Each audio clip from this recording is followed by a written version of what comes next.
ಹಲವಾರು ಇನ್ನು ಮುಂದಿನ ನಮ್ಮ ಹೋರಾಟ ಈ ರಾಜ್ಯ ಉಳಿಬೇಕು.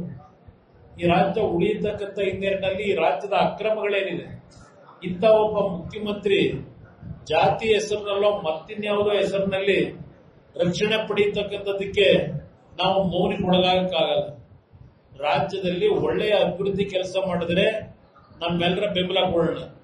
ಒಳ್ಳೆ ಕೆಲಸ ಮಾಡಿದ್ರೆ, ಜನೋಪಯೋಗಿ ಕೆಲಸ ಮಾಡಿದ್ರೆ, ಇಲ್ಲ ರಾಜ್ಯದಲ್ಲಿ ಅಧಿಕಾರದ ಮದದಿಂದ ಒಂದು ಕಡೆ ಒಳ್ಳೆ ರೀತಿಯ ಭಾಷಣ ಮಾಡೋದು, ಇನ್ನೊಂದು ಕಡೆ ರಾಜ್ಯದಲ್ಲಿ ಅಕ್ರಮಗಳ ಮುಖಾಂತರ ಯಾವ ರೀತಿ ನಡವಳಿಕೆಗಳು ನಡೀತಾ ಇದೆ, ದಾಖಲೇಟ್ ಮಾತಾಡ್ತೀನಿ, ಸುಮ್ಮನೆ ಸಂತೆ ಭಾಷಣ ಮಾಡಲ್ಲ. ನಾನು ಎಲ್ಲಾ ವಿಷಯಗಳು ನನ್ನ ಹತ್ರ ಏನಿದೆ ಅದನ್ನ ಇವತ್ತು ಪ್ರಮುಖವಾಗಿ ಮೊದಲನೇ ಆದ್ಯತೆ ಈಗ ನೈಸ್ ರಸ್ತೆ ಏನೇನು ನಡೆಸಿದ್ದಾರೆ. ಕಳೆದ 28 ವರ್ಷ 30 ವರ್ಷ ಅವರು ಆ ಯೋಜನೆ ಸಂಪೂರ್ಣ ಮಾಡಿ 30 ವರ್ಷದಲ್ಲಿ ಟೋಲ್ ಕಲೆಕ್ಟ್ ಮಾಡಿ ಸರ್ಕಾರಕ್ಕೆ ಅದು ಕೊಡಬೇಕಾಗಿತ್ತು. ಆದರೆ ಕಾರ್ಯಕ್ರಮವೇ ಪ್ರಾರಂಭ ಆಗಲಿಲ್ಲ, ಯೋಜನೆ ಆಗಲಿಲ್ಲ. ಆದರೆ ಇವತ್ತು 4-5 ಸಾವಿರ ಕೋಟಿ ಟೋಲ್ ಕಲೆಕ್ಷನ್, ಅದರ ಜೊತೆಗೆ ರೈತರಿಂದ ಇವತ್ತು ದುಡ್ಡು ಕೊಡದೆ ಭೂಮಿ ವಶಪಡಿಸಿಕೊಂಡು ಸರ್ಕಾರದ ಅನುಕೂಲ ಪಡ್ಕೊಂಡು ಸರ್ಕಾರದ ವತಿಯಿಂದ ಆ ಭೂಮಿ ಮಾರಾಟ ಮಾಡಿ ಅದೆಷ್ಟು 1000 ಕೋಟಿ ಮಾಡ್ಕೊಂಡಿದ್ದಾರೋ, ಅದರ ಜೊತೆಗೆ ಉಳಿದಿರ್ತಕ್ಕಂಥ ಆ ನೈಸ್ ರಸ್ತೆಯ ಅಕ್ಕಪಕ್ಕ ಬರ್ತಕ್ಕಂಥ ಭೂಮಿ ಹೊಡಿಲಿಕ್ಕೆ ಈಗಿನ ಈ ಮುಖ್ಯಮಂತ್ರಿಯ ಇವರ ಒಳಗಡೆ ಆಂತರಿಕವಾಗಿ ಏನೇನು ನಡೀತಾ ಇದೆ ಅದೆಲ್ಲದರ ಮಾಹಿತಿಗಳನ್ನು ಕೊಡ್ತೇನೆ. ನಮ್ಮ ಯುವಕರು ಇವತ್ತಾರೋ ಒಂದು ಹೆಣ್ಣು ಮಗಳು ಇಲ್ಲಿ ಬಂದು ಯಾವುದೋ ಪತ್ರಿಕೆಯಲ್ಲಿ ನೋಡ್ತಾ ಇದ್ದೆ, ಏನೋ ಈ ಭಾಗದಲ್ಲೂ ಯುವಕರನ್ನ ನಾವು ಹೋರಾಟಕ್ಕೆ ಕರೆ ಕೊಡ್ತೀನಿ ಅಂತೇಳಿ ಒಂದು ಹೆಣ್ಣು ಮಗಳು ಹೇಳಿದ್ದಾರೆ. ಹೋರಾಟಕ್ಕೆ ಕರೆ ಕೊಡಬೇಕಾಗಿರೋದು ನಾನು ಅವ್ರಿಗೆ ಹೇಳ್ತೇನೆ, ಈ ರಾಜ್ಯದಲ್ಲಿ ನಡೀತಿರ್ತಕ್ಕಂಥ ಅಕ್ರಮಗಳ ವಿರುದ್ಧ ನಮ್ಮ ಹೋರಾಟ ಆಗಬೇಕಿಲ್ಲ. ಈ ರಾಜ್ಯದಲ್ಲಿ ಹಲವಾರು ರೀತಿಯ ಅಕ್ರಮಗಳೇನು ನಡ್ಕೊಂಡ್ ಬಂದಿದೆ.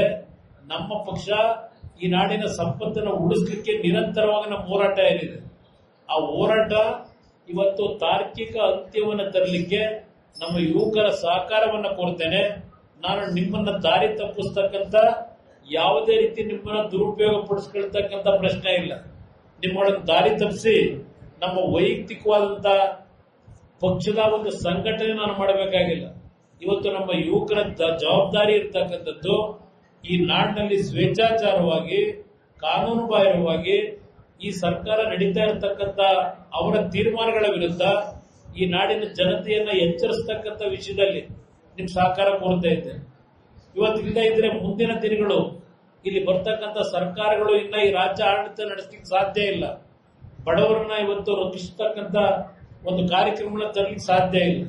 ಆ ಹಿನ್ನೆಲೆಯಲ್ಲಿ ಇವತ್ತು ನಿಮ್ಮನ್ನೆಲ್ಲ ಏನ್ ಕರೆದಿದ್ದಾರೆ, ನಾನು ಇನ್ನೊಂದು ವಾರದಲ್ಲಿ ಹ್ಯಾಂಡ್ ಬಿಲ್ಗಳನ್ನ ನಿಮ್ಗೆ ತಲುಪಿಸ್ತಕ್ಕಂಥದ್ದು, ನೀವು ಪ್ರತಿಯೊಂದು ನಾಗರಿಕರಿಗೆ ಅದನ್ನು ತಲುಪಿಸ್ತಕ್ಕಂಥದ್ದಕ್ಕೆ ನಿಮ್ ಸಹಕಾರ ಕೊಡಲಿಕ್ಕೆ ಈ ಸಂದರ್ಭದಲ್ಲಿ ಬಯಸ್ತಾ ಇದ್ದೇನೆ.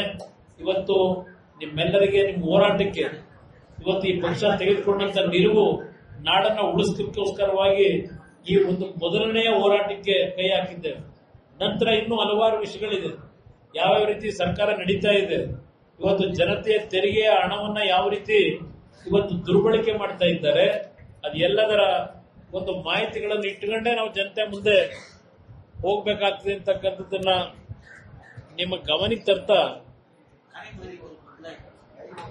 ಇಲ್ಲ ಲಾರಿ ಎಲ್ಲ ಗೊಂದಲಗಳೇನಿದೆ, ಯಾಕೆಂದ್ರೆ ನಾನು ನ್ಯಾಯ ಎಲ್ಲ ಕೊಟ್ಟಂತ ಅಬ್ಸರ್ವೇಷನ್ ಇದೆ. ಅದರ ಹಿನ್ನೆಲೆಯಲ್ಲಿ ಈ ಸರ್ಕಾರ ಯಾವ ಒಂದು ಟೋಲ್ ಅನ್ನ ಕಲೆಕ್ಟ್ ಮಾಡತಕ್ಕಂಥದ್ದಕ್ಕೆ ಅವರಿಗೆ ಮೌನಿಕ ಶರಣಾಗಿ ಎಲ್ಲ ರೀತಿ ಅವರಿಗೆ ಮಣೆ ಹಾಕಿದ್ದಾರೆ. ಅದರ ವಿರುದ್ಧ ಜನತೆ ಇವತ್ತು ತೀರ್ಮಾನ ತೆಗೆದುಕೋಬೇಕು. ಯಾಕಂದ್ರೆ ಸರ್ಕಾರ ನ್ಯಾಯ ಕೊಡ್ತಕ್ಕಂಥದ್ರಲ್ಲಿ ತೀರ್ಮಾನ ತೆಗೆದುಕೊಳ್ಳದೆ ಇದ್ರೆ ಅಂತಿಮವಾಗಿ ಜನತಾ ತೀರ್ಪೇನಾಗಬೇಕು. ಆ ಹಿನ್ನೆಲೆಯಲ್ಲಿ ನಾನು ಹೇಳಿರ್ತಕ್ಕಂಥದ್ದು ಗೊಂದಲದ ಪ್ರಶ್ನೆ ಇಲ್ಲ.